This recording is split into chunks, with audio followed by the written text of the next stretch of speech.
নমস্কার। আজকে বলবো মঙ্গল গ্রহের ট্রানজিট নিয়ে। মঙ্গল গ্রহ কবে ট্রানজিট হচ্ছে? 1 তারিখে। প্রত্যেক 40 দিন 42 দিন অন্তর অন্তর মঙ্গল গ্রহ ট্রানজিট হয়। এই মুহূর্তে মঙ্গল গ্রহ বসে হয়েছে মীন রাশিতে, 1 তারিখে যাবে মেষ রাশিতে।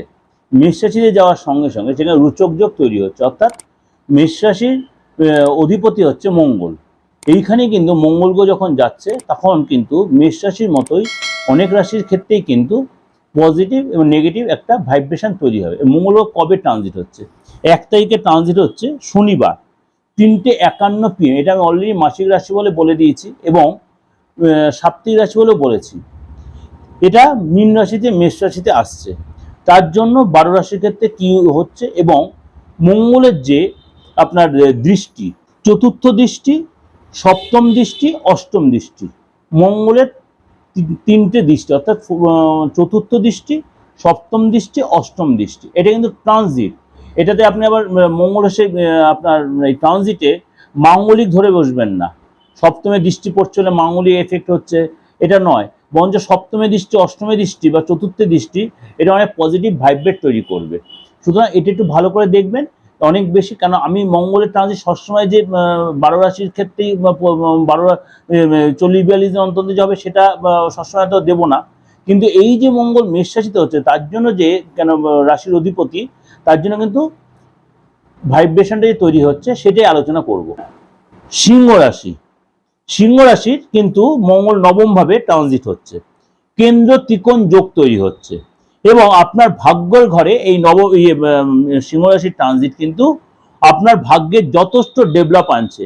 হঠাৎ প্রাপ্তি যোগ, হঠাৎ ধনপ্রাপ্তি, হঠাৎ লটারি প্রাপ্তি, হঠাৎ মানে আপনার যে সম্পর্কগুলো ভেঙে গেছিল সেই সম্পর্ক দৃঢ় হবে।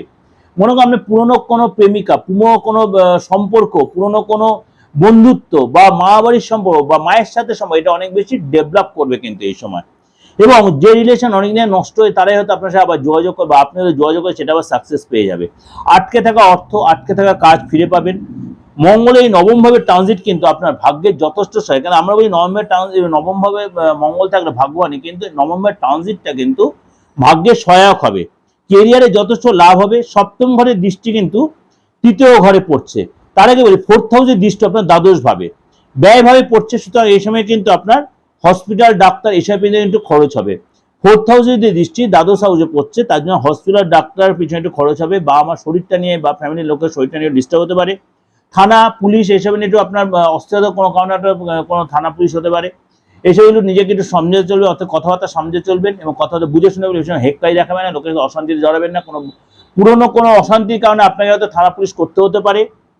সপ্তম দৃষ্টি তৃতীয় পর্যায়ে দূরে কোথাও ঘুরতে যাওয়া, দূরে করে ঘুরতে প্ল্যান করতে পারেন, বিদেশে যাওয়া, বিদেশে পড়তে যাওয়া, বিদেশে কোনো চাকরি পাওয়া বা বিদেশে হায়ার স্টাডি করতে এসব কিন্তু হতে পারে। এবং এই সময় যারা বিদ্যার্থী তারাও কিন্তু এর সময় যথেষ্ট সাকসেস পাবে। অষ্টমী দৃষ্টি 4th হাউসে প্রপার্টি বা গাড়ি এসব কিন্তু কেনাবেচা প্ল্যান করতে হবে এবং ভূমি কিনতে পারেন। অর্থাৎ রিনোভেশনের পিছনে কিন্তু আপনার খরচ হয়, প্রপার্টি কেনাবেচা শুধু না, প্রপার্টি রিনোভেশন করতেও কিন্তু আপনার খরচটা কিন্তু হবে। এবং রাস্তায় চলাফেরাতে একটু সাবধানে চলবেন, বা কোনো কাজ হয়তো একটু হয়তো আপনার প্রথম দিন হয়তো বিগত, দ্বিতীয় দিন সেটা যাবেন, সেটা সাকসেস পাবেন। এটাও কিন্তু একটা ওভারঅল ডিসকাশন দিল আপনাদেরকে, অবশ্যই ভালো লাগবে আপনাদের। ভালো লাগলে অবশ্যই লাইক করবেন, সাবস্ক্রাইব করে নোটিফিকেশনটা অন করবেন, যত লোকে শেয়ার করবেন। আর এর সাথে সাথে আমাদের দিগদর্শন মন্ত্র যে চ্যানেলটা আপনার অলরেডি আপনি জেনে গেছেন, সেই চ্যানেলটা সাবস্ক্রাইব করে রাখবেন।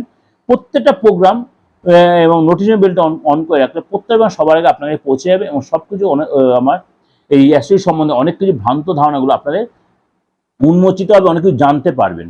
ভালো লাগলে লাইক করবেন আর যতবার লোকে শেয়ার করবেন। নমস্কার, ভালো থাকবেন।